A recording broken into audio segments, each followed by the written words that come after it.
So here we are live once again. Good evening, folks. Welcome to Friday Night Tech Talk. I'm Mobile Geezer. If you're new here, you might be on my YouTube channel, which is Mobile Geezer, or you might be following us on X under the Mobile Geezer label. We simulcast live from there also, and also from Facebook from either my Mobile Geezer or my George Hayes. So we simulcast on all three at once, and you can follow us on any of those. And let's see, I'm going into the comments now. Annette and Eleanor both in here right at the very beginning. Both came in at 8 o'clock on the nose. I think that's a first, folks. So two of the most faithful subscribers that we've got. Hi, Annette. Hi, Eleanor. Glad you're both here. And if you're new here, we do this every week. We go over some of the tech stories from last Friday to this Friday. And if there's a heavy event during the week, I usually have that somewhere in the show notes. I choose different articles to highlight and talk about. If there's nothing heavy duty, which I don't think there was anything real heavy duty this week, like last week we had the Apple event. So I just picked some interesting articles, but also Ted and Will were on there. So we had a great show. Here's Brian. Hey, Brian, glad you're here, brother. So those are three of the most faithful subscribers anyone will ever see. Trust me. But also last week we had Will and Ted on last week. We had a really great discussion. But because it was so heavy duty, it was very heavy Apple, of course. I did have one article called Open Source that was there at the end of the show. Well, we didn't get to it, and Ted wanted to do it, but I showed him how long it was. And I think it's probably the longest article I've ever had on the show in, 5 or 6 years we've been doing this. But I told Ted I would bring it back this week, which I did. So I made the second article. So let's go over to my webpage and I'll show you the show notes and you will see what I'm talking about. I'm sharing screen right now. So if you want to follow along, you can go straight to my website. If you go to mobilegeezer.wordpress.com, if you click on today's date, you'll get just the show notes for tonight's show. So as I do every week, I will give you a little preview of what we're going to talk about, and you'll see what I mean. So I made this little T-Mobile story first because it was kind of short, and of course, we've had, a number of T-Mobile hacks over the last 4 or 5 years. So it wouldn't be anything new, but T-Mobile is saying this was not a hack, so we'll see. We'll take a quick look. I tend to kind of agree with them in a way, but you'll see what I mean. After that, then I'm going to bring back the promised open source story that we didn't get to last week. It's a very long story, but I think it's very productive because we can all learn a lot about this open source stuff and how much it's extremely integrated into everything we do online. So that'll be the second one and the longest one. And then, of course, we've been talking about Copilot PCs and recall from Microsoft.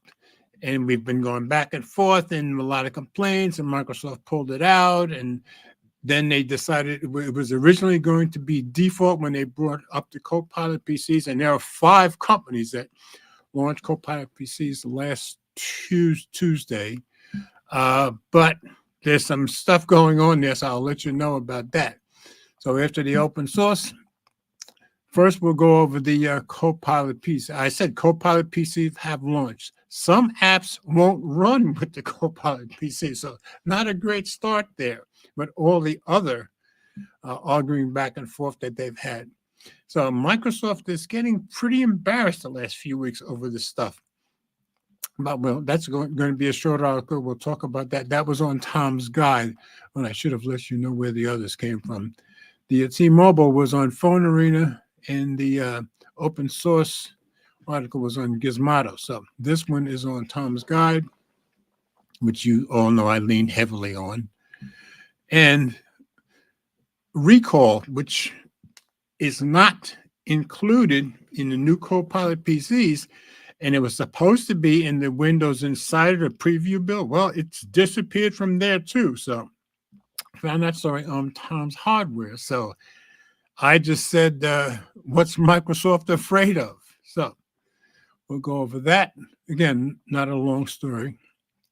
And then following up on the Copilot stuff, one of the guys at Tech Radar decided to go to Best Buy and test the Copilot PCs at Best Buy. So just interesting little story to give you an idea of what he found. And of course, without recall, which was the heaviest duty feature that would have been in there.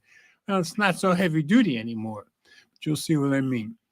And finally, this week, Congress, well, let's see, not the Senators, the House decided to ban DJI drones. So DJI is about to be totally banned. Hasn't gone to the Senate yet, but since probably all of us are fans of DJI drones, even though I've never had one specifically, I thought this would be a pretty interesting story to end with. So those are the stories we're going to go with today. And Ted did let me know last night that he probably wouldn't make it tonight, so I wanted to let you guys know.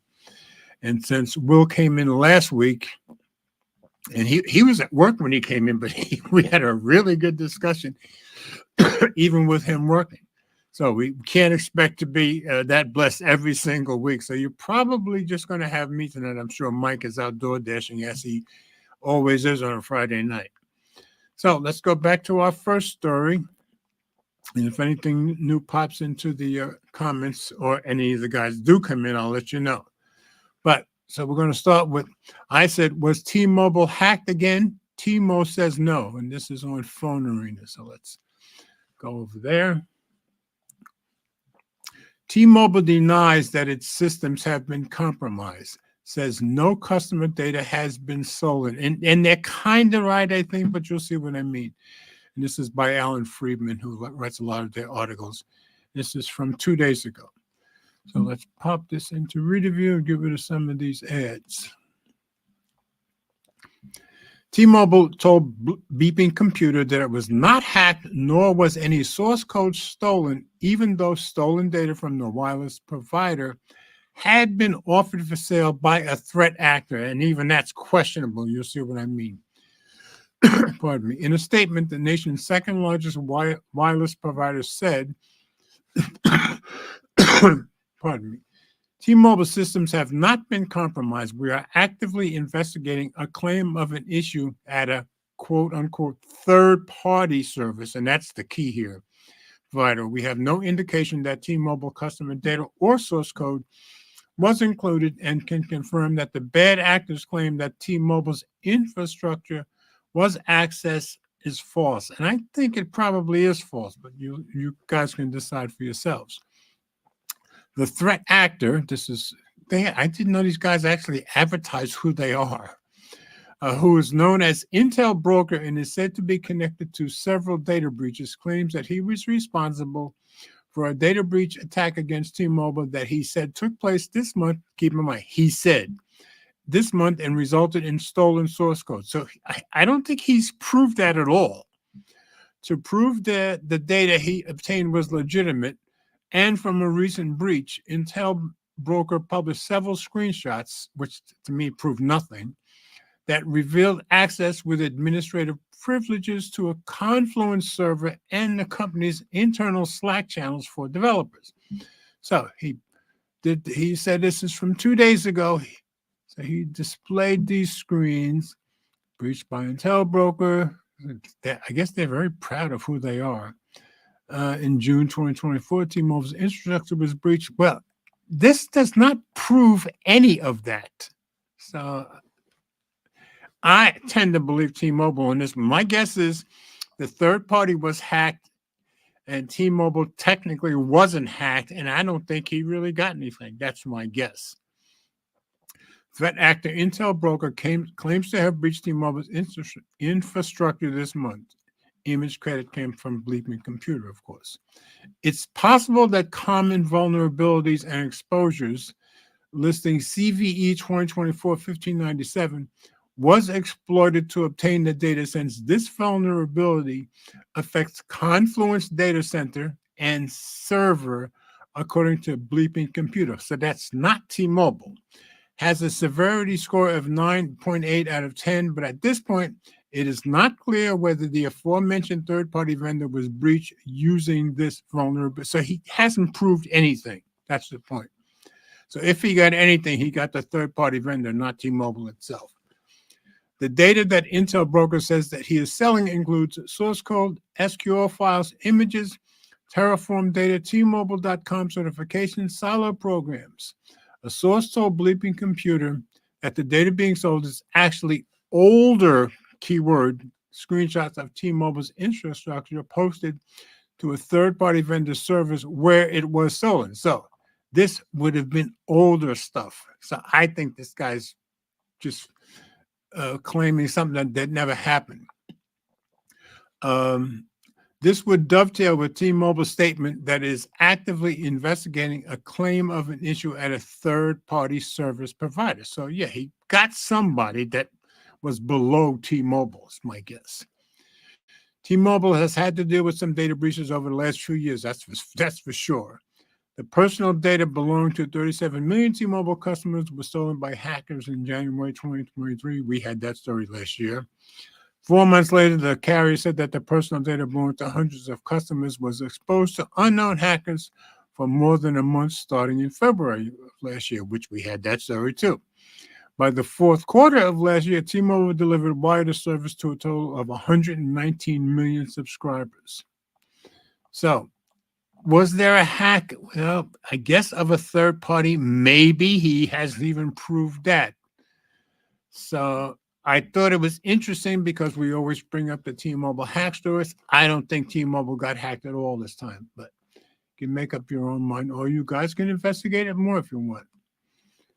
So I just wanted to start with that story. All right, nothing new in the comments. Nobody's joined. So now we're going to get to the open source story that I never got to last week.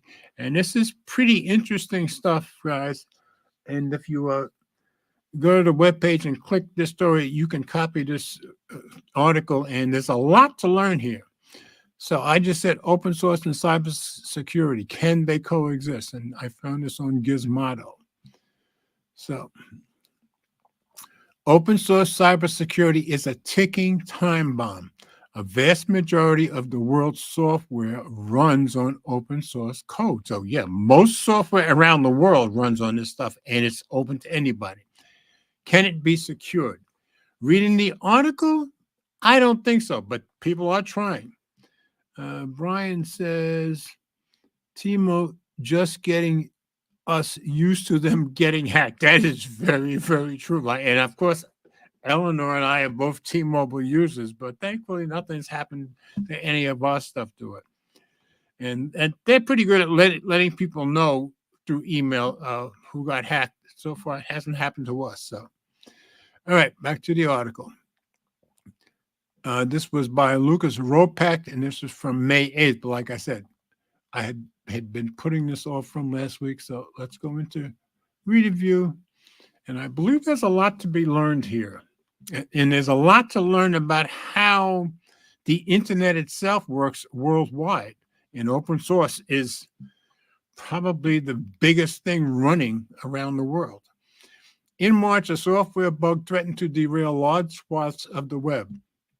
XZUtils, an open source compression tool embedded in myriad software products and operating systems, was found to have been implanted with a backdoor. So I never heard of XZUtils, but most of us has never heard of most of this stuff that's running on servers around the world, and we wouldn't be able to even access the internet without them. The backdoor, a surreptitious entry point into the software, would have, that's the key thing, allowed a person with the requisite code to hijack the machines running it and issue commands as an administrator. So it got stopped. Had the backdoor been widely distributed, it would have been a potential disaster for millions of people.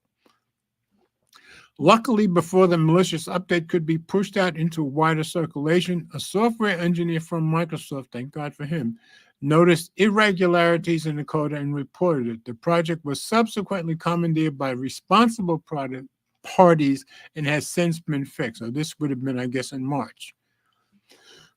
While disaster was narrowly averted, the episode has highlighted the ongoing liabilities in the open source development model that are long-standing and not easily fixed. The XZ episode is far from the first time an open source bug has threatened to derail large swaths of the web. It certainly won't be the last. Understanding the vexing cybersecurity dilemmas posed by open source software requires a tour through its Byzantine and not altogether intuitive ecosystem. Here for the uninitiated is our attempt to give you that tour. So they're going to give us basically a teaching course in how this stuff works on the web around the world. So the web runs on FOSS.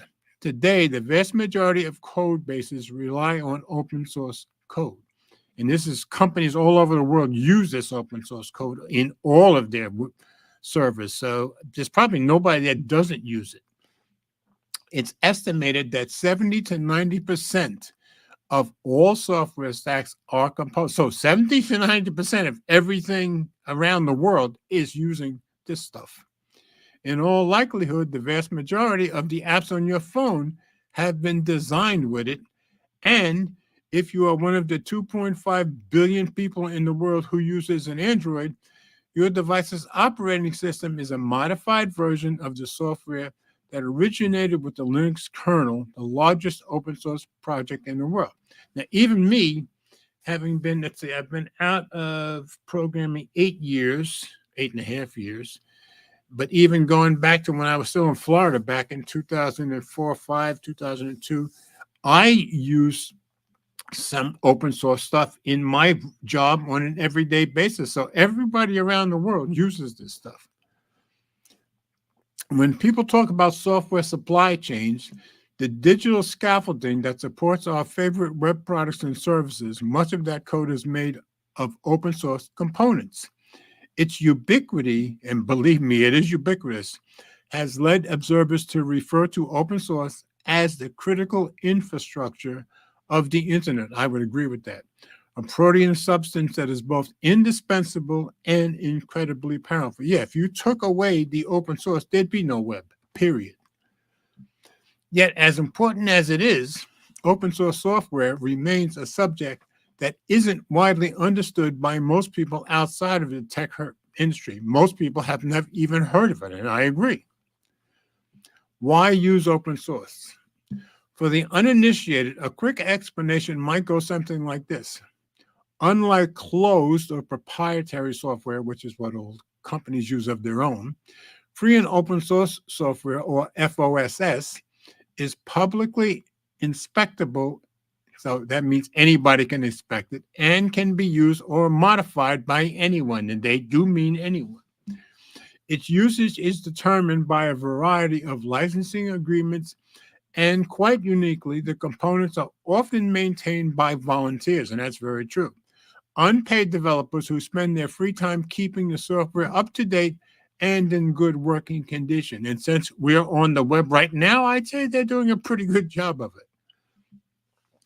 Open source projects can start as pretty much anything. Often they are small projects for digital tinkerers who simply want to build something new. Eventually, some projects get popular, and private companies will begin incorporating them into their commercial code base. And that's how this spreads. It spreads from company to company.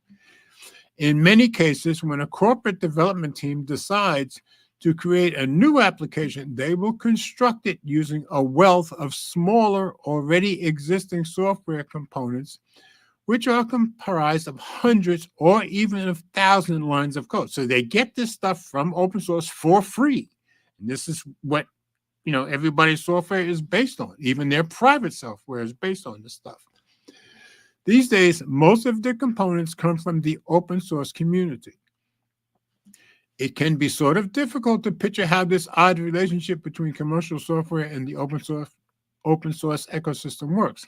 Luckily, several years ago, the webcomic artist Randall Munroe created what is now a well-known meme that helps visualize this counterintuitive dynamic. Let me see if I drop this out of reader view for a second.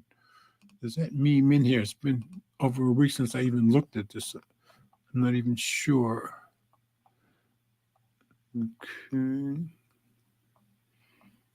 Okay, yeah, and that meme is in here. And this is what this guy came up with. And it kind of gives a visual explanation that here's modern infrastructure. This is what companies would be used. But this is just plain open source project some random person in Nebraska has been thanklessly maintaining for free since 2003. Without this, there'd be no web at all. So I wanted to make sure you guys saw that. And as small as it is, keep in mind, all of this stuff is kind of based on it to some degree. So it's pretty important. All right, back to reader view. And I guess you can hear me get a little excited about it. You know, I may have stopped programming 8 years ago, but it still kind of excites me a little bit because this is very important stuff.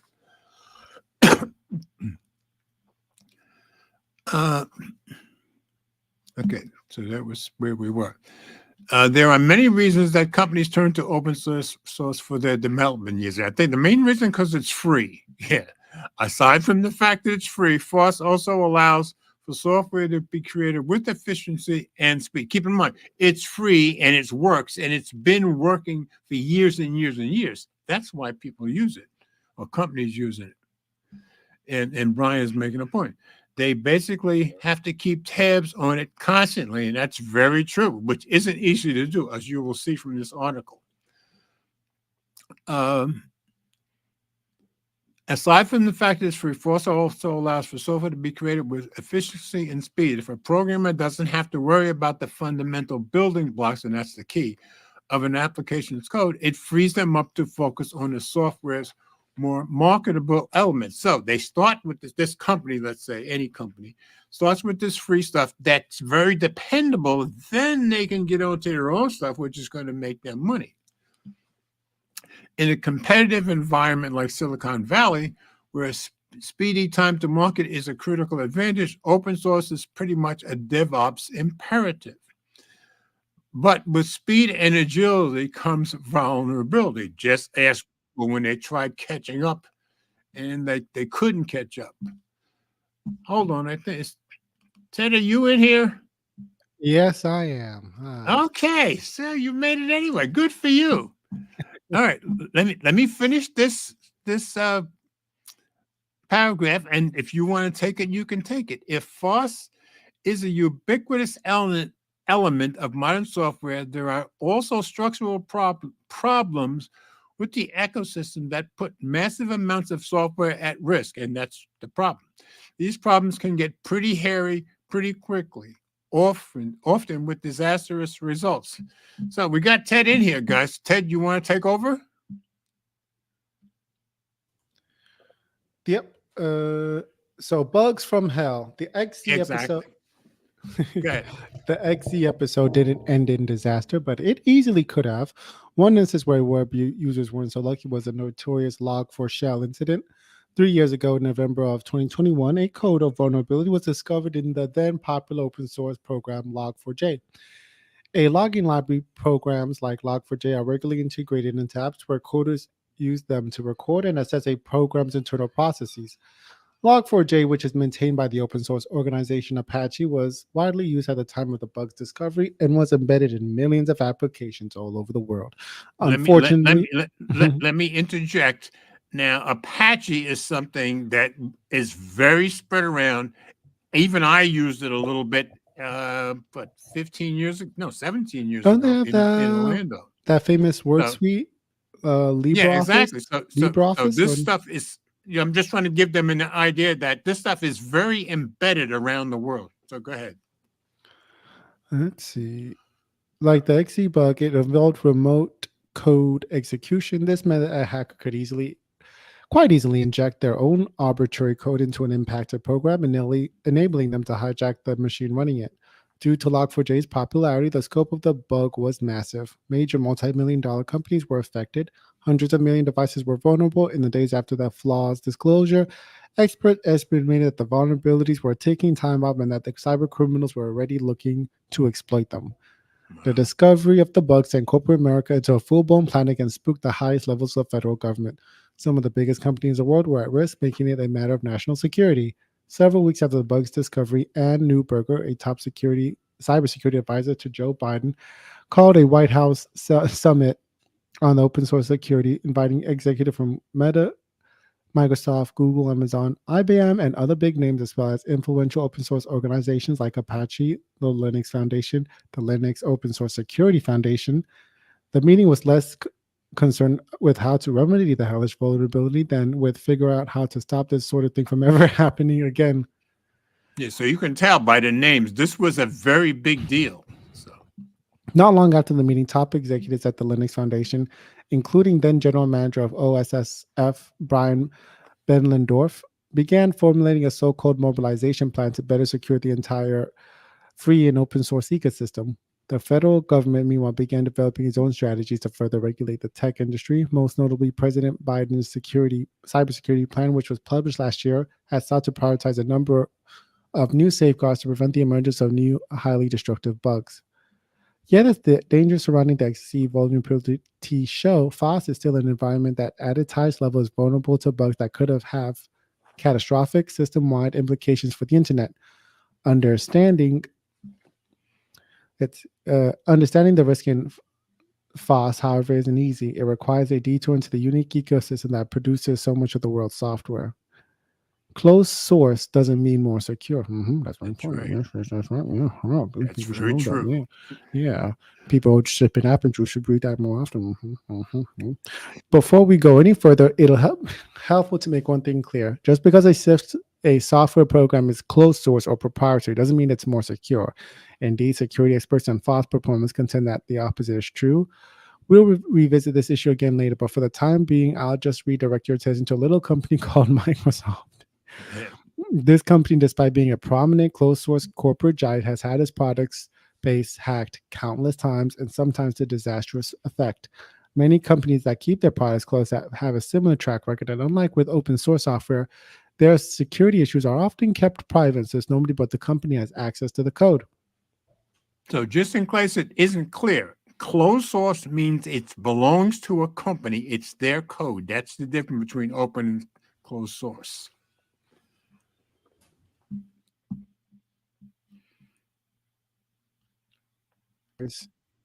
Oh, we lost you for a minute. Started the maintainers again. The maintainers. Yes. Oh, something's up with my camera. Yeah, you were gone for a split second. I had to add you back in. Okay. You good?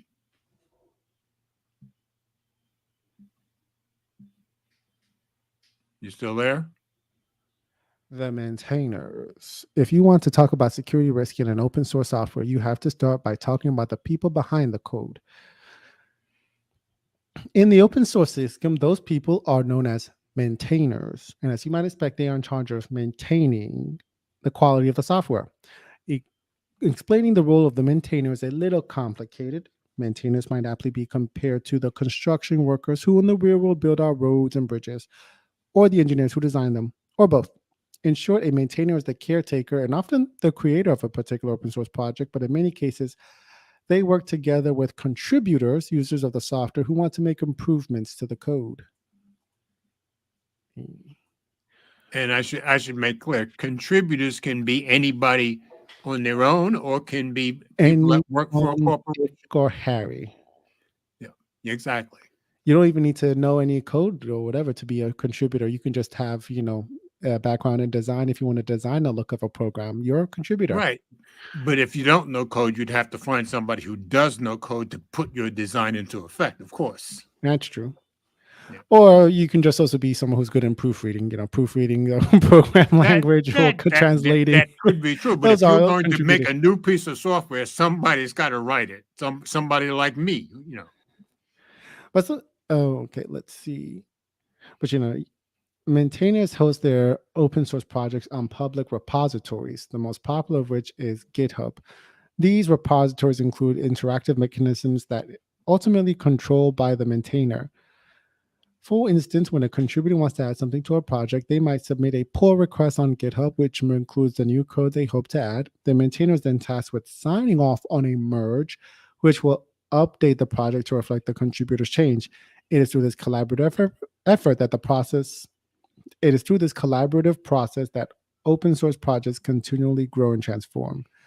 As the master controller of these living, integrating projects, the maintainer's job often requires an immense amount of work.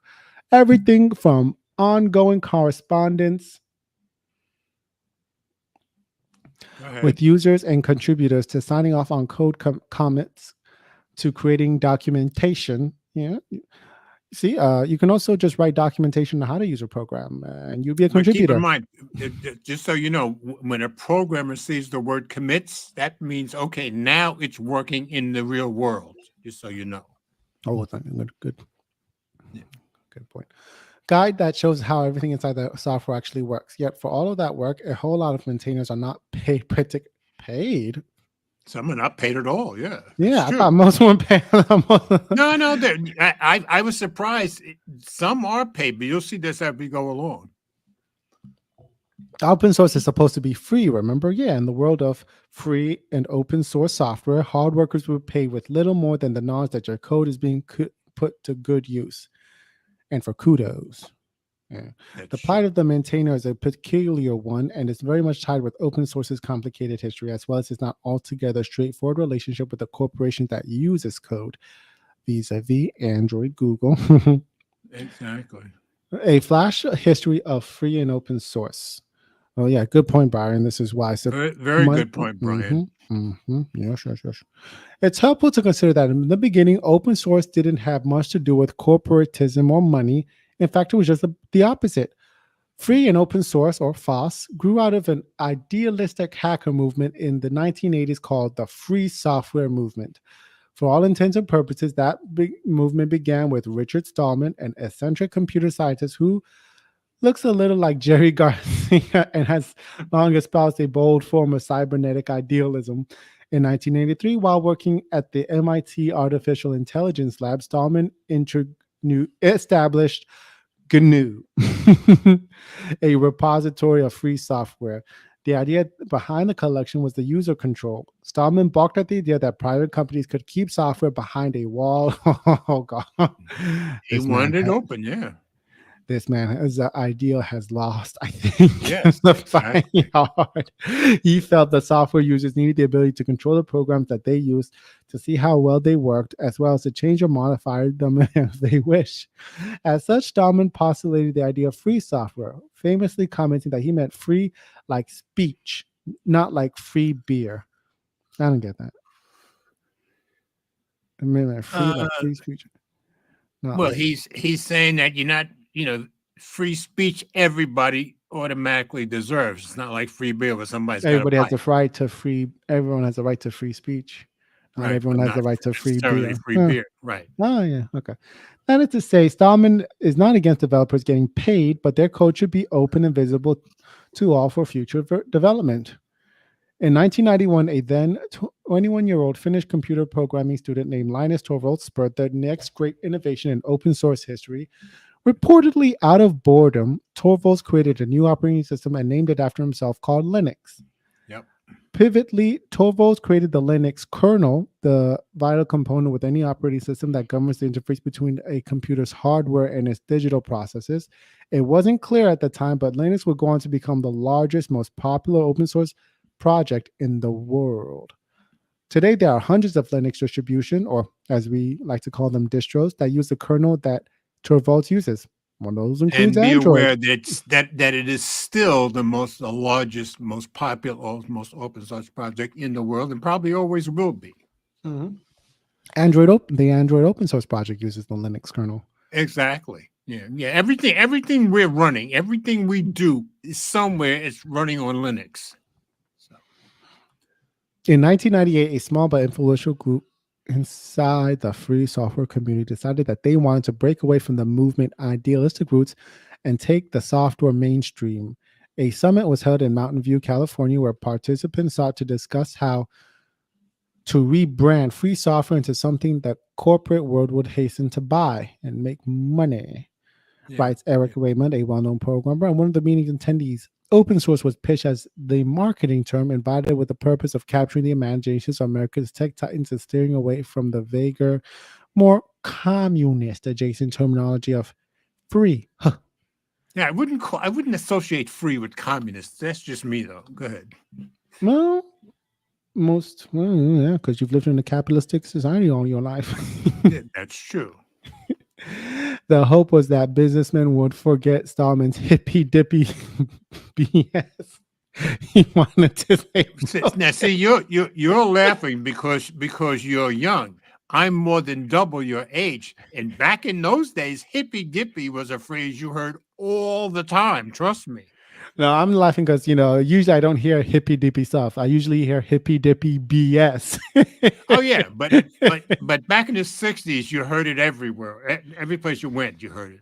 Anyway, just wanted to make that clear. Go ahead. And buy into the more pragmatic sounding term. It turns out that they did buy it. It was the .com bubble. Silicon Valley was booming and the private enterprise was hungry for new ways to unleash profits. To many businesses, open source, which presented a shared pool of free labor and an industrial model for innovation, seemed like a good idea.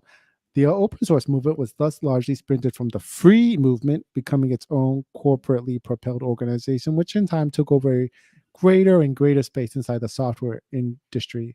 Linux became ubiquitous, Torvalds became famous, Stallman largely continued what he'd always done, advocate for his digital freedoms and disparage the corporate software giants. Today, the world runs on open source, though it's still a term Stallman categorically redressed.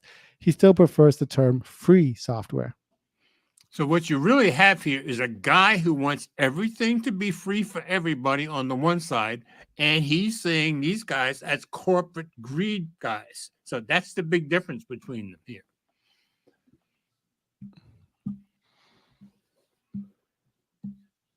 All right, you going to continue? Yeah, I'm a. I I mean, feel you want me to take over could some? I you can could take you over some. scroll up to the part about free beer, free speech, Oh, free beer. Yeah, just do like a right click because I feel like there should be more to where, expand on Stallman's. Oh, you have to go up more.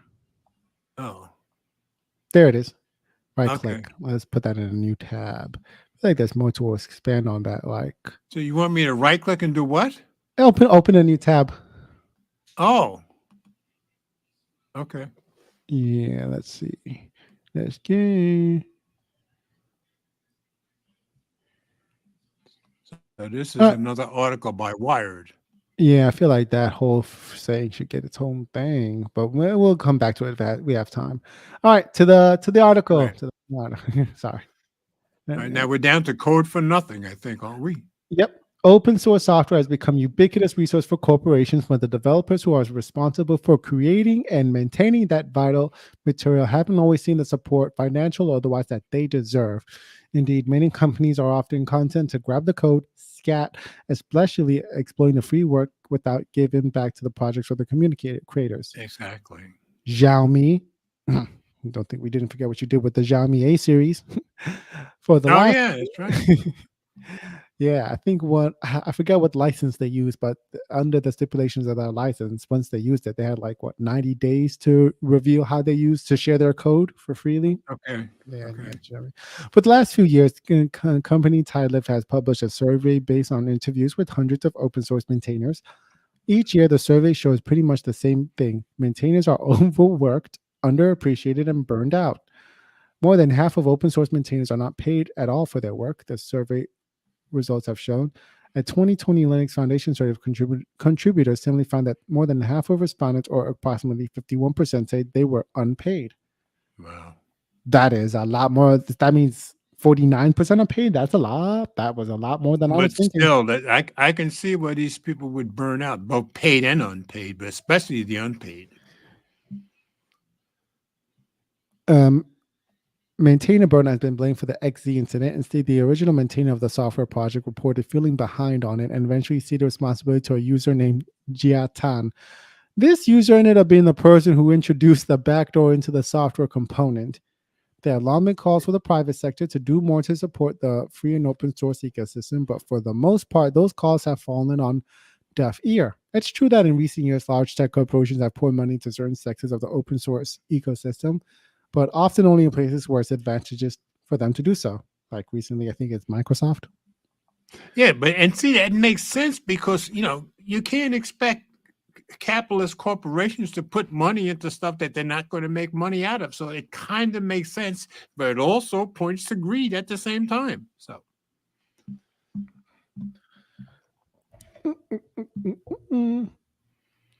Let's see. For the vast majority of free and open source coders, maintaining projects still comes with little to no compensation, and it's often a less fun hobby or a real job than a thankless hustle. yeah. Think the creator, think the creator economy with code. Haha. How do you feel about that, George? Yeah, Agree. I totally agree with everything here, and Okay. I don't think I would want to do this because it's almost I would think it's inevitable that you're going to burn out and you're going to feel unappreciated much of the time. So is your channel less of a fun hobby than a thankless hustle? No, no, no. My channel is fun for me all the time, but I'm always thinking, okay, how can I make a little more money here? So, I mean, I haven't even gotten to the point where I'm getting a check every single month, but I'm very close to that. But no, it's still fun for me. Oh, I thought that And already happened. but see, on something like this, the problem is my channel, nobody's dependent on my channel but me, and occasionally you and Will and Mike, and that's all. This guy had, these people have probably hundreds of thousands or millions of people dependent on what they're doing. That's a bit different, don't you think? Oh, very different. Exactly. So I can see Industries are where the dependent pressure. on industries are dependent on these systems. Mhm. Exactly. On Reddit, you can find a thread after thread where developers just discuss ways to bootstrap free fast financing. Some suggest turning to LibraPay, an open source crowdfunding platform known for doling out money to cash stressed devs. Others think Right. Patreon is a good option. At least one person encourages people to reach out to Gitcoin, a Web3 startup that uses cryptocurrency grants to sponsor free open source projects. A lot of developers just incorporate donation portals on their GitHub projects, which links to stuff like Stripe, PayPal, Buy Me a Coffee. As with most creative endeavors, begging for money ends up being the most surest way to make for buck. That's probably true. Heartbleed.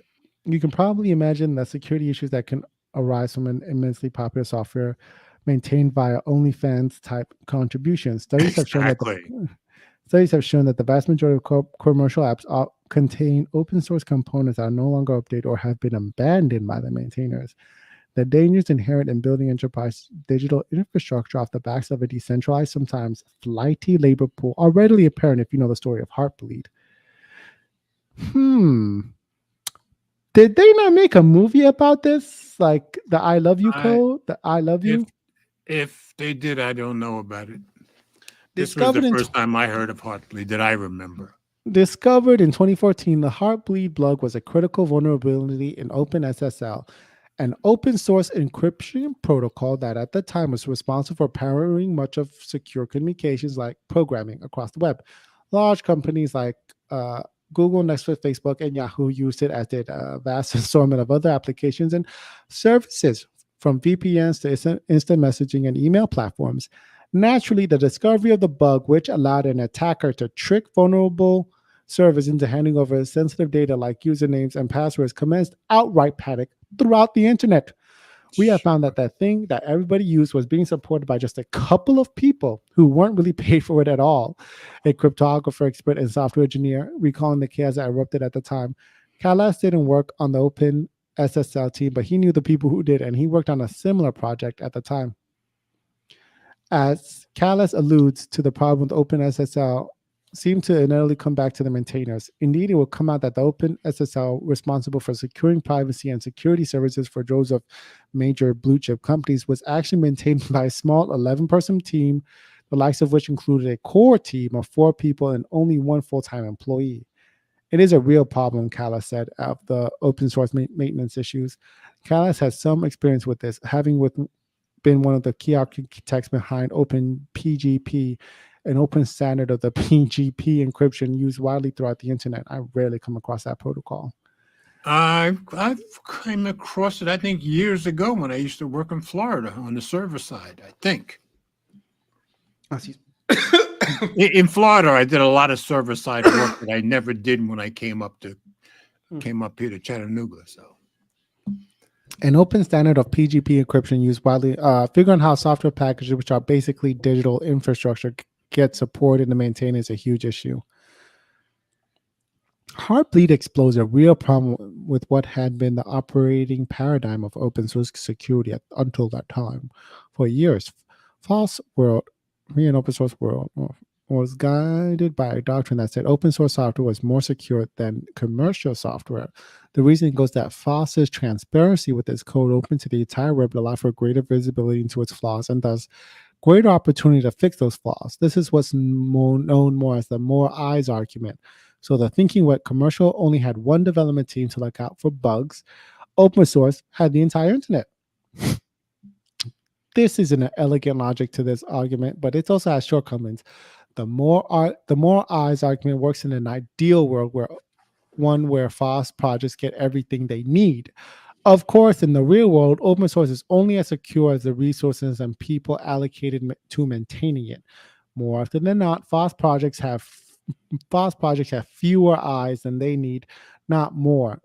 that's right. Or maybe they have the wrong guys looking at them, like those of us cyber criminal. Exactly. It is undeniable that a certain amount of FOSS projects are incredibly secure. The Linux kernel is said to be poured over by 14,000 different contributors since 2005. The Linux Foundation employs around 150 people and brought in an estimated 262.6 million in revenues last year, a majority of which came from corporate and private contributions. In many ways, it's because of that support and transparency that onlookers were able to catch G8tan, the apparent progeny of the XZ vulnerability. But the problem with using Linux as an exemplar of open source security is pretty obvious. Most open source projects are not Linux, and they do not get Linux level of support. Yeah. And think about it. I mean, yeah, you got the Linux Foundation basically employing 150 people and bringing in 262 million. That's not much money for stuff that's supporting billions, probably billions of servers around the world. So, you can see where there's a problem there. Point. Like Linux is using a lot of things that you said, and it just takes 150 people Exactly. that much and money they're to making, maintain it. and they're not making much money at all. So, and that's the reason why I wanted this article out here, because to give people an idea of how blessed we all are that this stuff can still be used and there are still people willing to do this stuff. So anyway, go back to it. Let's see. The Backstabber's Knife Collection. When Heartbleed opened, it was considered a wake-up call. No, when Heartbleed happened. When Heartbleed happened, it was considered a wake-up call for the software community. The incident fundamentally pivoted corporate America's attention to the security issues surrounding open source for the first time. It also compelled the Linux Foundation to create the Core Infrastructure Initiative, which sought to identify open source projects of vital importance that needed additional support. It was replaced by the OSSF in October of 2021. Yet, if Heartbleed was a canary in the digital coal mine, it ultimately wasn't the one that everybody heeded. Indeed, the threat landscape since 2014 has only gotten more complex as FOSS has become a larger, more integral part of the web. Today, the problems aren't limited to the occasional catastrophic bug. Indeed, they're a whole lot more complicated than that. In our modern world, commercial software is everywhere. Our lives are more digital and interconnected than ever before, and pretty much everything you own, from your vacuum, oh my gosh, my digital vacuum, to your exercise equipment, to your toothbrush, comes with an app. As a result, the opportunity for the software running all of those apps to be compromised has expanded greatly. Today, So, cold software supply chain attacks are relatively common. Such attacks take aim at the particular weak software components, sometimes allowing cyber criminals to exploit one weak piece to take over or corrupt an entire product or system. More often than not, the components that allow initial access to supply chains are free and open source. There are so many ways to hack open source components within supply chains that the catalog of vulnerabilities was nicknamed the Backstabber's Knife Collection in one notable article from 2022. 2020. 2020, yes. Yeah. I was thinking about the time, what was it? What's the thing? That software where you could, WikiLeaks, Oh, WikiLeaks. Yeah, where a bunch of the CIA's hacking tools that's right. I'm a greater was admirer. leaked. And one of I'm a those great was, admirer of WikiLeaks myself. yes, but that was one of the big ones about the CIA having a bunch of cyber tools and Yeah. to Well, hack into a CIA gets person's pissed. smart TV. CIA gets pissed when you get into their stuff. It just asks, what's his name, Snowden. Snowden was Okay. NSA. Yes, but he worked for the CIA before he worked for the NSA. Oh, that is true. Yes. Yeah. I think open source faces some unique challenges, mostly just because of the decentralized natures of its development. You can't necessarily trust anybody or Everybody. writing the code, said Lauren. Anybody in the engine can contribute to the open source code, but not everybody on the engine is a nice person.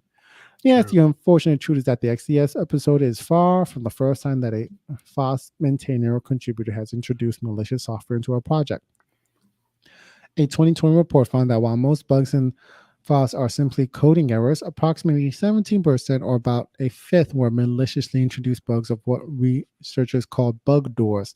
One notorious example was in 2018 when the developer of a popular open source program called EventStream was tired of maintaining the project and decided to cede control to another developer, a pseudonymous web user called Right9 Control. And The this only was not a nice guy. Go ahead. The only problem was that Right9 Control turned out to be a cyber criminal who subsequently introduced a malicious update into the software. The update enabled the criminal to hack into certain brands of cryptocurrency wallets and steal their funds. The malicious code downloaded some 8 million times, went unnoticed for approximately 2 months. The trend of free open source developers sabotaging their own project have also been trending upward. In October of 2021, the maintainer of a popular set of NPM libraries, a man named Marak Squires, inexplicably destroyed them with a series of bizarre updates. Okay. The updates caused the software to regurgitate a stream of incoherent gibberish that effectively ruined whatever the project was running the software.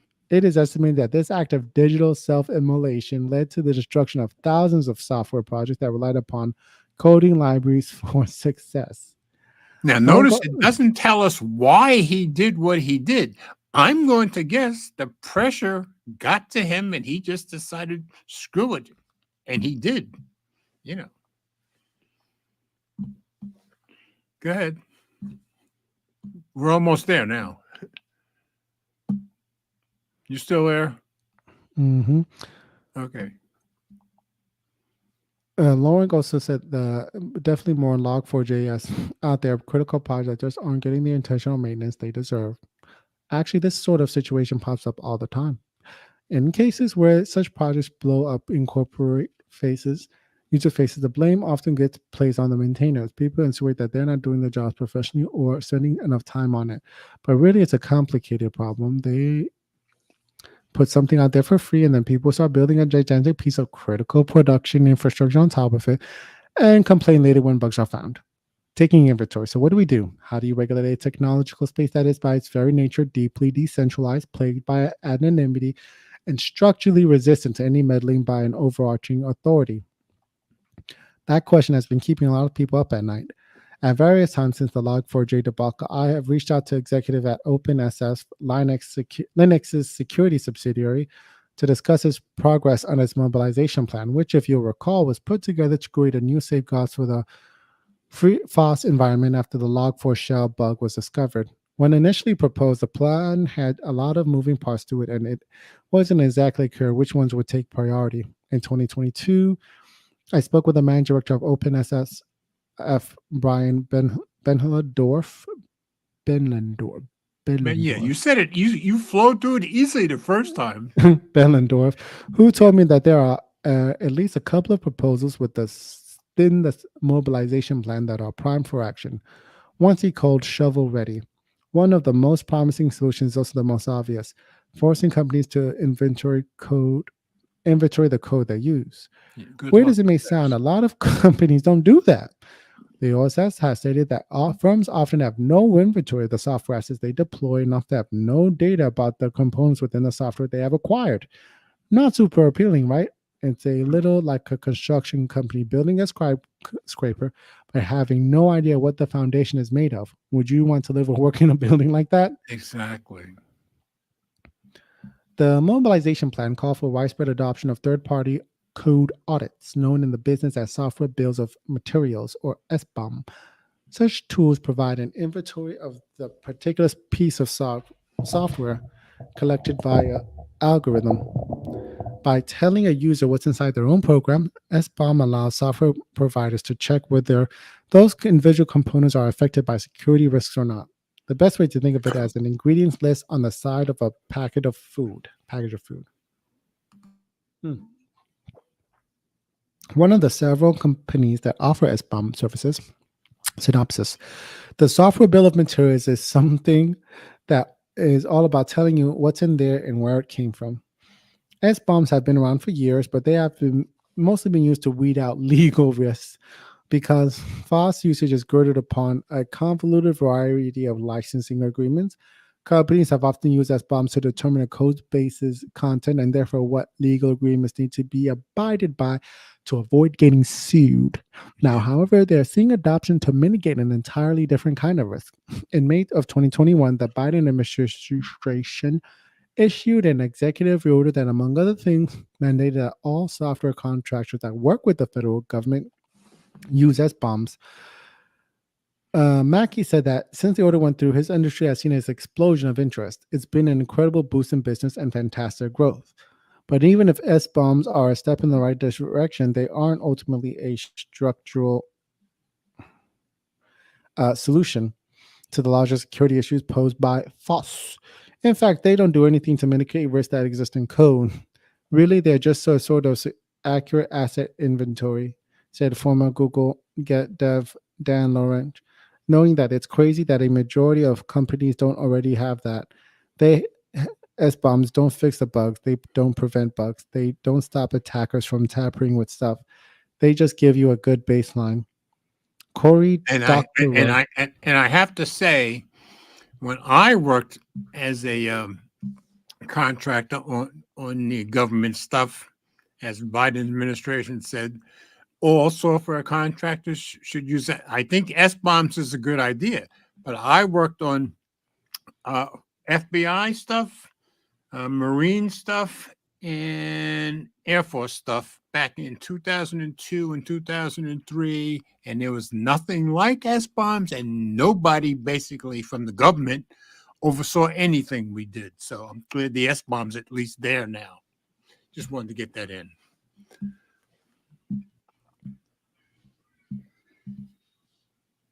Okay. Corey Doctorow, a longtime member of the open source community, uh, says that there are currently no incentive for companies to build secure software. When supply chain attacks happen, open source maintainers get blamed, but the companies using the code are really the ones that are at the fault.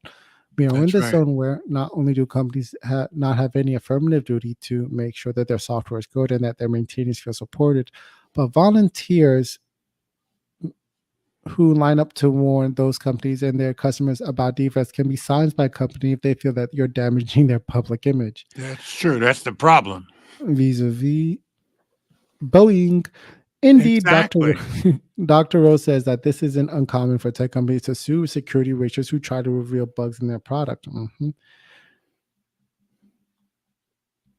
Oh, and while he's hesitating, let me correct myself. When I worked on the FBI project, they did have 15 FBI people overseeing what we did. And that's the current crime database you see today. I worked on that back in 1999. But the Air Force and the Marines, nobody watched over us. Just wanted to clear that up. Okay. The total lack of action by companies leaves much of hard work of security software up to individual maintainers and open source organizations like the Linux Foundation. To their credit, those organizations have been working hard to come up with new solutions to the security issues posed by FOSS. In addition to encouraging SBOM adoption, the OpenSSF has pursued a number of other security initiatives over the past several years. Those programs include developing a free security applications like WALK, a free software tracking mechanism that allows coders to hunt for problematic components in their code, and SigStore, a cryptographic signature for verifying the validity of a developer's software. Good stuff. Good stuff. Yep. We're almost done. Okay, hold on. Okay. If these efforts sound promising, it's critical to know that they are taking place against a backdrop of rising supply chain attacks, ongoing maintainer burnout, and a general feeling that the security posture of the open source environment has not changed much since the days of Log4j. Some have argued that nothing short of a system-wide overhaul will secure the internet. Matthew Hodgson, the co-founder of the encrypted protocol Matrix, recently argued that FOSS should be a publicly funded service, one that, much like America's real physical infrastructure, receives ongoing federal funding and support. Communism. Of course, in the likelihood that such a drastic transformation will actually happen seems marginal, which leaves those who maintain the open source ecosystem with a Sisyphean task. For those who don't know, Sisyphus is the dude who has to roll a boulder up a hill and then watch it roll back down. and do that forever. Since last summer, Brian Benlendorf has moved on to another position within the Linux Foundation, passing the security torch to former Google Cloud engineer Amkar Arasaratanam, who now serves as the general manager of the OpenSSF. Arasaratanam, Arasaratnam, there we go, described his job as the securing the internet, a task that he admits is incredibly difficult. A better descriptor might, you gotta scroll up. Oh, okay. That's as far as I can go. Be possible. A better descriptor might be impossible. Still, he admits that while there are no silver bullets, he can't help but be at stake. If we get this right, we help 8 billion people, he says. Yeah. So great job, Ted. Great job. Ooh, anyway, so I thought it was good to let people see this whole article because it gives an idea of, one, how very grateful we should be that this stuff is being, kept for us by all. And I think it's very unfair when some of this stuff goes wrong when companies are using the open source software and then they start blaming the maintainers, because I think the maintainers have the most thankless job in this entire process. But thank God for them, otherwise we wouldn't have an internet. So I think it was very, very good of you, Ted, to make sure that I brought this forward and we got that out. So yes. And there's your face. Okay. There's his face, folks. Here we go. Okay. So I'm glad we got that through. So for me, it's been somewhat of an education. I hope it has been for all of us.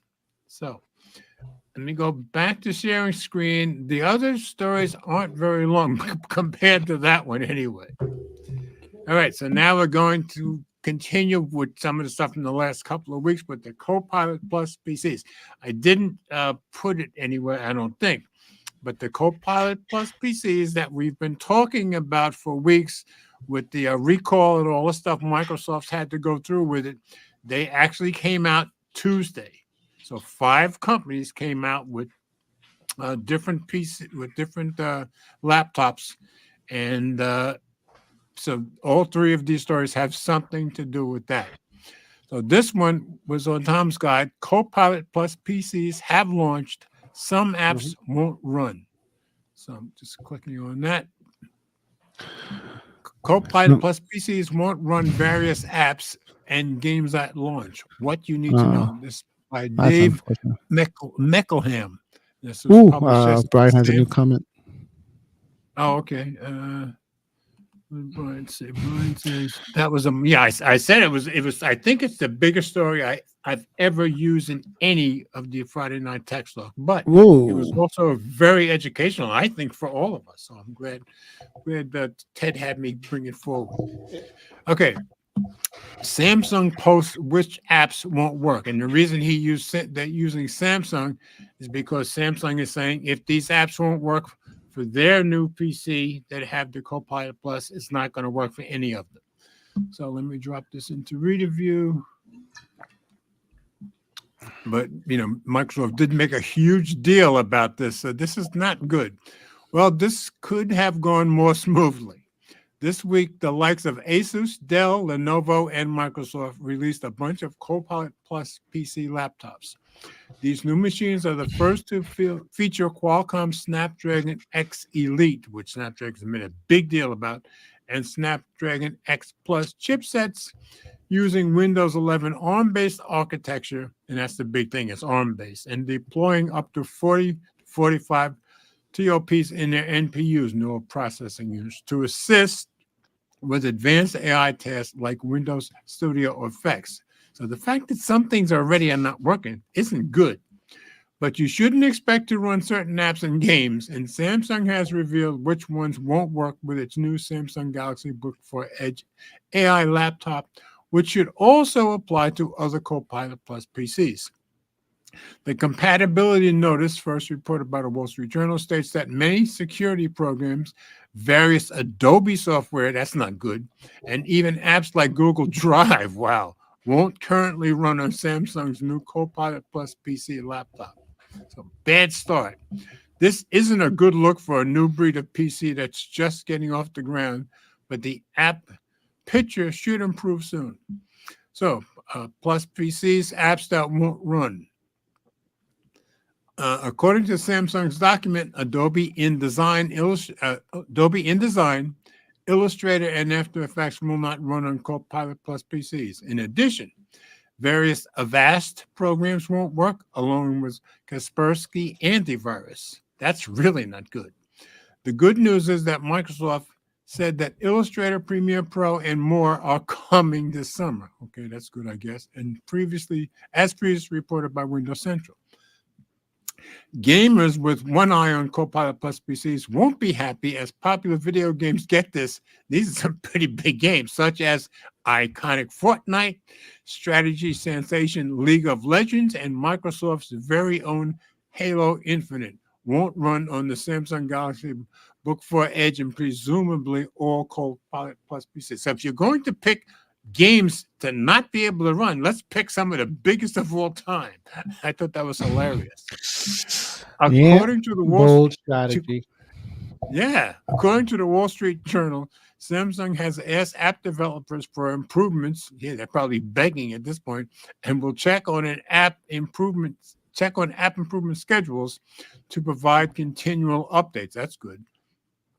Our Copilot Plus. Oh, that's just a little ad for them. But anyway, so there's stuff that already doesn't work, and we're only 3 days in since these things got released. So I just thought that was pretty ironic, and it's adding to the bad look that Microsoft has had since this whole business started. Now, the next one, remember, I've done one video on my own about recall. when it was going to be the default when it first got sold. Well, turns out it's not the default because Microsoft came back and said no, it'll be turned off, which it supposedly is, but there's more to it now. So the next story has to do with recall once again.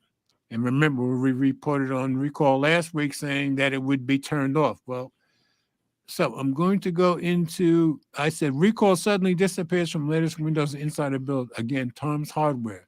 So you want to read this one, Ted? No. No? Okay, I'll take it. All right. Gone but not forgotten. Recall feature disappears from latest Windows Insider builds by Avram Pilt, published yesterday. Microsoft has said insiders could run recall, but apparently not yet. So they were supposed to be. That's people who have the preview build. So let's go into reader view.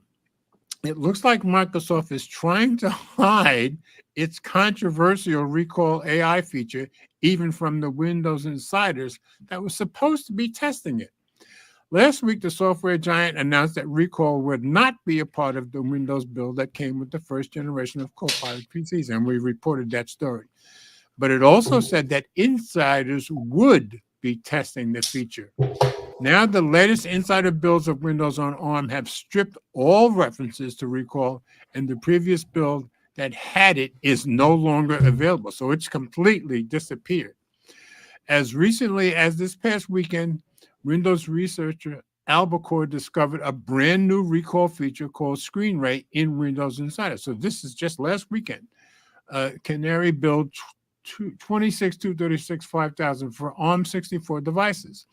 The UI of recall had also been tweaked to make it easier to navigate through your activity. So if you had a preview build, the Insider build, it was there last weekend. But on Tuesday, the day it went live, the same day that Copilot Plus PCs went on sale, Microsoft stopped distribution of build 26236-5000 to Windows Insiders.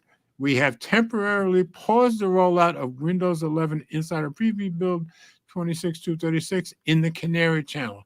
The company wrote on its blog. So they stopped the rollout, but it was there before that. Yesterday, June 19th, Microsoft came out with a new Windows Insider build, version 26241-5000, and it's missing any trace of recall. So now it sounds like Microsoft is pretty scared at this point. Theoretically, if you already installed build 26236-5000 and paused updates, so if you stop the updates entirely, or if you made an ISO of 26236-6000, you might be able to run recall. However, there is no legit way to download the original, basically, on your own. Normally, if you want to download and install an older build, you can use the UU dump, a site that lists all the builds and gives you scripts that will be downloaded and turn them into ISOs for you. However, we got the download script for 26236-5000, which is where recall was, from UUP dump, and it gave us an error message saying the files have been removed from Microsoft's server. So Microsoft made sure it's gone from everywhere. And there's the error message. So clearly, Microsoft feels that recall is so controversial right now that it doesn't want anyone to use it. I can see that. Perhaps we'll see a new version of recall appear in future Insider build. The company certainly promised as much, but when that will happen is a mystery. At this point, I'm going to guess it's probably not going to happen because remember, they were getting heat from experts all over the world about this recall. So recall will now shift from a preview experience broadly available for Copilot Plus PCs on June 18, 2024, that was Tuesday, to a preview available first in Windows Insider program in the coming weeks. So that's the best they'll tell us.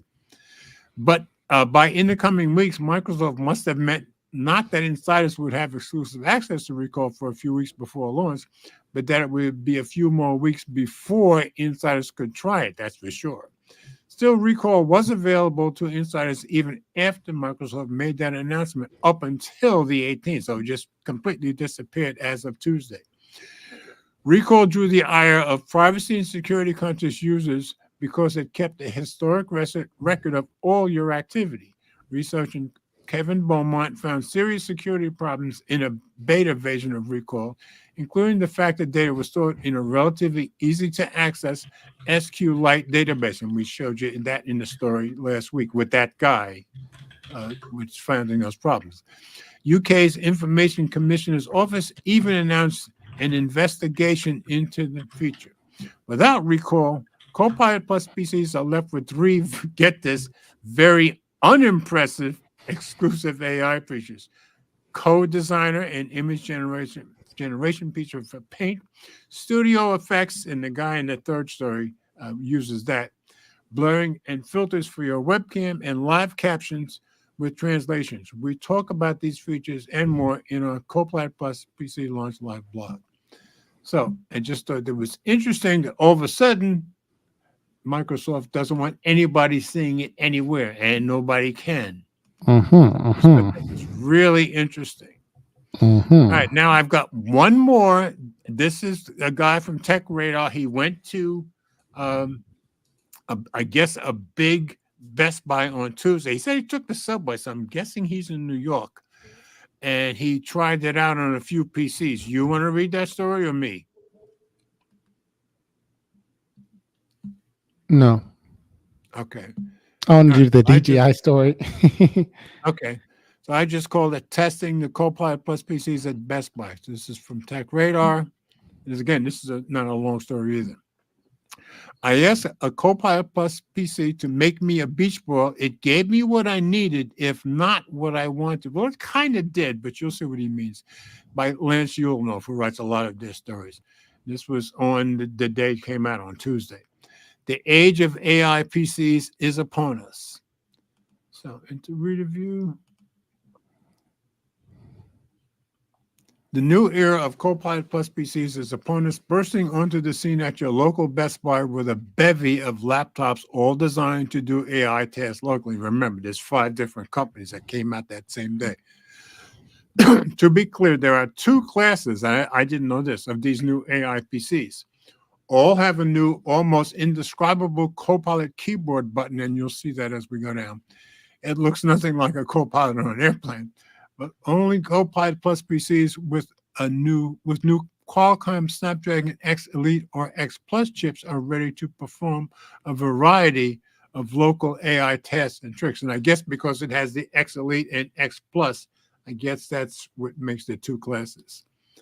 On June 18th, 2024, the official launch day, I subwayed down to a huge Best Buy to see, touch, and play with all those new Copilot Plus PCs. There are a lot of them. 5 manufacturers are rolling out these laptops, including Lenovo, Samsung, HP, Dell, and Microsoft. That's notable because I can't remember ever seeing so many new Windows laptops that didn't run Intel or at least AMD chips. That's probably very true. And this is where you have the buttons just for the AI stuff. And there's the button right there. That's Qualcomm inside to you. So there's considerable signable to let you know you've entered the land of Copilot PCs. But if that's not enough, each Copilot Plus PC laptop is signified by a color placemat underneath it. You might also notice an almost Intel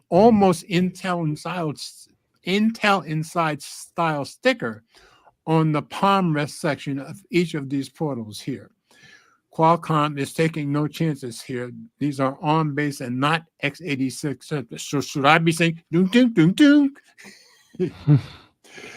You might also, each one of these laptops is fairly locked down in terms of the range of AI experience. In fact, Windows Recall here is listed as coming soon. We just went through that. But you can play with Windows Creator and Windows Studio immediately. I decided to try both on a Lenovo Yoga and a Microsoft Surface Pro 10.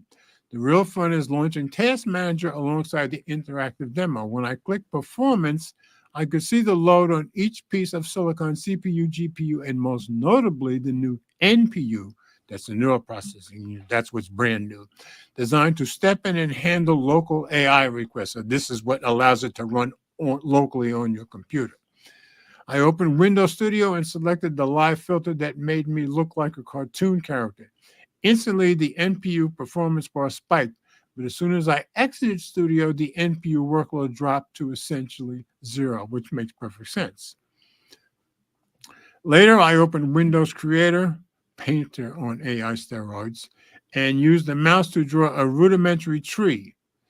In a prompt box alongside, I asked it to turn this into a beautiful tree. The NPU spiked, and within seconds, a space above my prompt filled with a lovely illustration of a tree. Now, he doesn't show the illustration of the tree, but he shows the next one. In the early days in these systems, it's early days, and these systems are far from foolproof. At one point, many of the new Copilot Plus PCs at the store announced they were downloading fresh AI updates. That makes sense, and could not handle queries. At another point, I asked for Windows Creator to create a scribble of a ball and a few lines into a beach ball on the beach. So he scribbled this ball, and he asked it to make it a beach ball. First, it generated what looked like an egg. I had to up the creativity slider to 100%, and I didn't realize there was a slider until I read that. But it was never on the beach. So at least it made him the beach ball. This might seem like a problem, but the goal of useful AI should not be to do it all for you. Instead, it is to assist and perhaps spark creativity. I could imagine taking that ball and dropping it into my own illustration of the ocean. Many questions remain about how ready we are to have AI available, not just on the best chatbot apps and websites, but as an integral part of our computers. Microsoft's updated Windows 11 with Copilot, Qualcomm Snapdragon X Elite, and X Plus, and countless new laptops running them represent a new chapter in the age of personal computing. I don't know if it's what we want, but if you find the time to walk into your local PC retailer and try them out, I encourage you to do so. So yeah, if you get a chance to go to Best Buy and try these out, I would take a shot. So it's just interesting. So it sounds like he wasn't overwhelmed. And like, the other story said, without recall, it sounds like the whole AI thing is kind of underwhelming, but it also made sense that they were being updated in the store that day. So just interesting. All right, now we're on to what you want. I thought you'd be interested in this. All right. So I just said DJI drone sales ban about to become reality, and I said question mark. So that's on Tom's guide. So Ted, it's all yours. I'm ready. Yes, thank you. My time to shine. DJI drone sales ban just passed the U.S. House. Here's what happens next. Some of the best drones could be the best drones maker could be banned from selling their product. Everybody says that. Yeah. Let's see. Let's just scroll down. Thank you. By Tom Pritchard. Another Chinese company may face a ban in the U.S., with the House of Representatives passing a ban on the sale of DJI drones within the country. While the legislation still has to be voted on in the Senate, this does mean that a DJI drone sales ban is now a whole lot more likely. DJI currently controls around 70% of the global drone market share, and around 6% of the company stock is owned by the Chinese state-owned businesses. Like other China-based products and services, this has lawmakers fearful of DJI having secret backdoors that would allow Chinese government surveillance or pose a risk to national security. Although, I don't know why that's it would be a backdoor thing. Like China could just, by law, they would have to. I think it's by law, they're allowed to just come in and say, "Hey, let's have a look at it." So that is very true. But that's only in China, not here. Keep in mind. Plus, being a large Chinese company, any kind of success DJI has in the U.S. would result in consumers directly boosting the Chinese economy. Rather than the American drone business, America has a drone business? That's news to me. Yeah, right. The potential ban comes in the form of Countering CCP Drones Act, which is part of the 2025 National Defense Authorization Act. That bill allocates defense spending for the next year and has passed the House through the House without issue. As reported by Tom's Hardware, now the Senate has to pass its own version of the bill, and if successful, they'll be merged and passed on to the White House for President Biden to sign into law. So what happens next? As it stands, the bill wouldn't affect DJI drones that have already been purchased in the US. I don't have to buy one. I buy one. But it would prohibit the continued sale of DJI products in the country. Considering that DJI dominates our list of the best drones, a total sales ban would seriously reduce the number of available drones.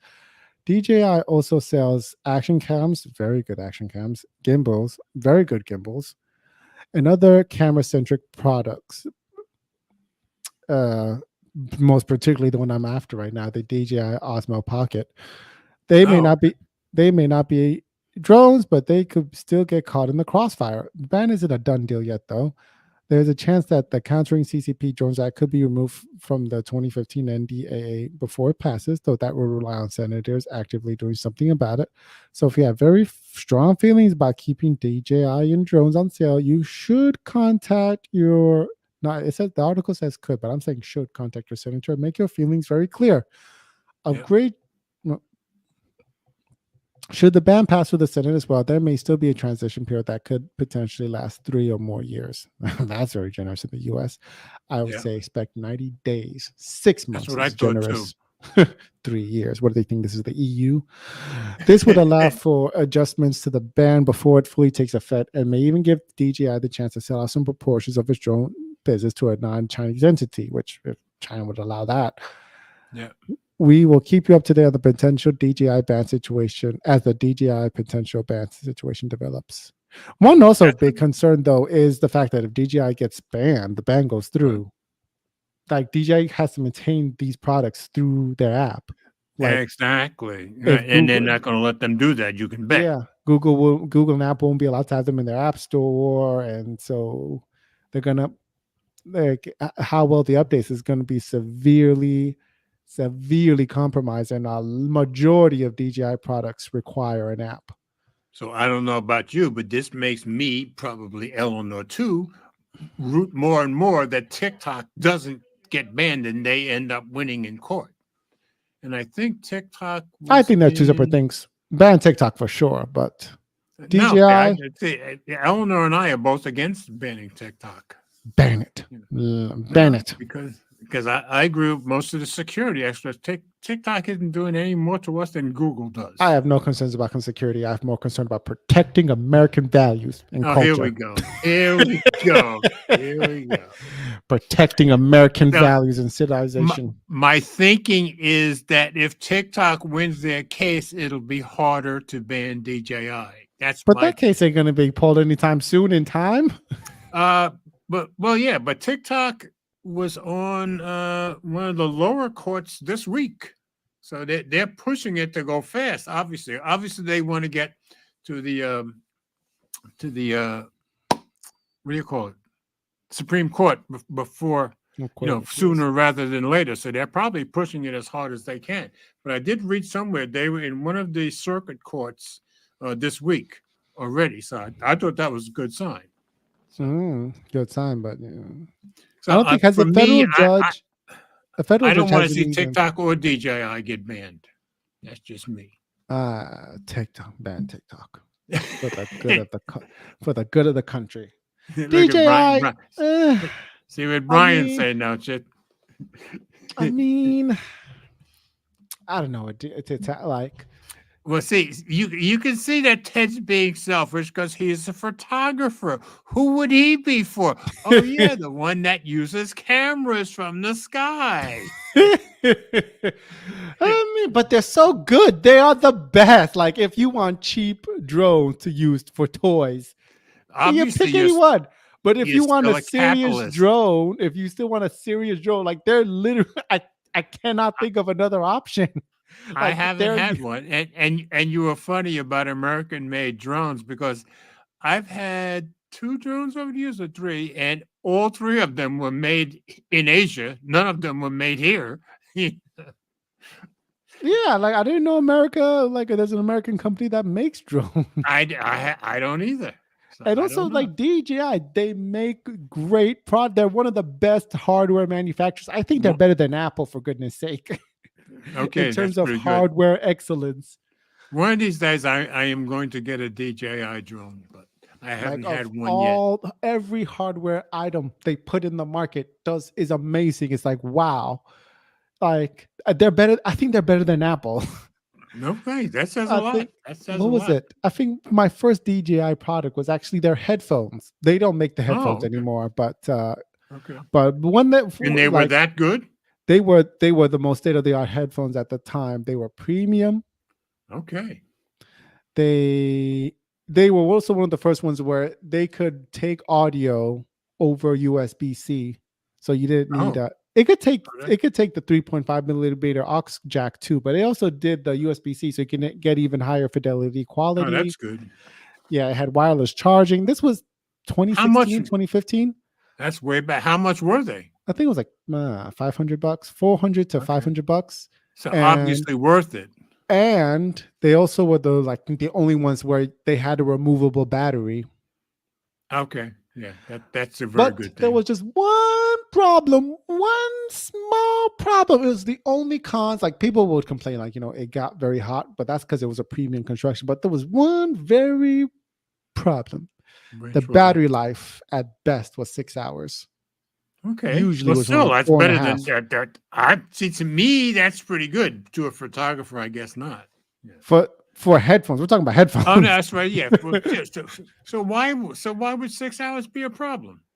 6 hours is tiny for headphones, noise canceling headphones. Like Well, I the mean, you rest could of them do charge, but like I'm just thinking, who would use over the ear headphones more than 6 hours at a time? That's what I'm thinking. well, no, 6 hours was was optimistic. Usually in real world use was like 4.5 hours. Okay. Okay. But that means like you're charging these headphones like at least twice a day. Like Yeah. majority of the Well, headphones and on the if you were market, using them all day, but which people okay. do use headphones all But day but you still sound like they were constantly. worth.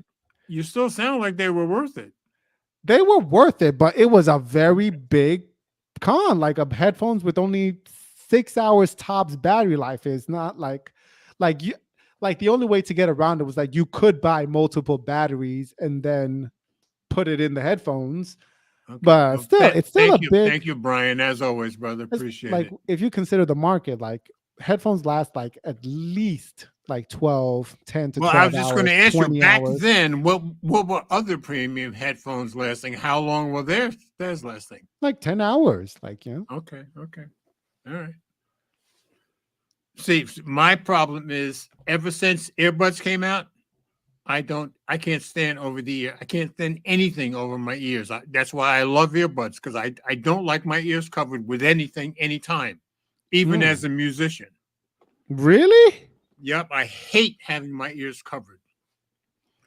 Now, yeah, in the Okay. studio, I had to have them on, but other than that, I love my earbuds, and I'll probably I never put love over the ear. having like if I have to put some cans on, I love that. Like the fact that it has to be cans and I put them on. I'll see. Like I'll it probably focuses me never. on the task of listening to what I'm Oh, actually I'll probably doing. never do it again because I just Oh, hate never that again? feeling. Yeah, Oh, because the earbuds are so freeing. I thought that was one of the most freeing things that ever happened to me in my life. Now, of course, over the years, I have spent a lot of years wearing headphones for bands and wearing headphones in studios. So I just love the freedom of not having it over my ears. So, looks like you're distracted. yes. I'm setting up my brand new phone. I got a brand new phone. My Well, Pixel 7 died. Can you where is it? Where's so the so which one did you end up getting? what do you mean? Well, I recommended the OnePlus 12, right? Oh, right. Yes. I was actually really close. That was my third option. It was out of three. It was either the Asus Zenfone 10, OnePlus 12, and then this one. Which is Ta-da. what are we looking at? Ta-da. Come So on, you're you know not it. telling us. The name is on the back. I can't see the name. It's not legible. Oh, the Motorola ThinkPhone. Oh, it is the Think phone. Okay.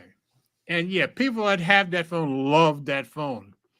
Tech Radar has it, and he's been raving about it ever since he got it months ago. Tech Radar?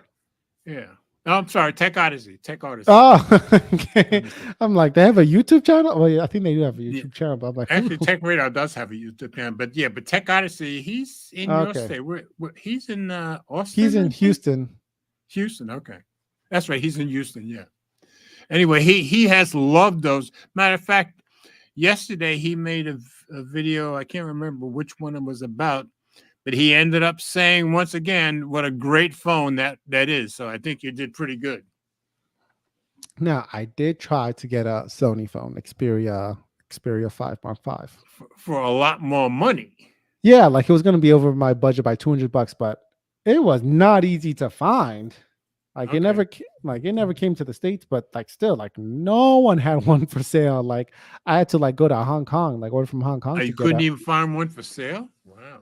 No, not a known. I guess no one and anybody. I guess anybody who had theirs in the States weren't letting theirs go. Like Yeah, didn't put it up for sale at all. Yeah. yeah, so I would have had to buy it from Hong Kong for $850, which Okay. would have taken too long. Okay. All right. Well, hopefully you'll be. What's it called? The Think phone. That's right. So hopefully you'll be happy with that. Everybody that I've seen that's had it, ever since the beginning, what it came out like 7 or 8 months ago, right? They all seem to love it. So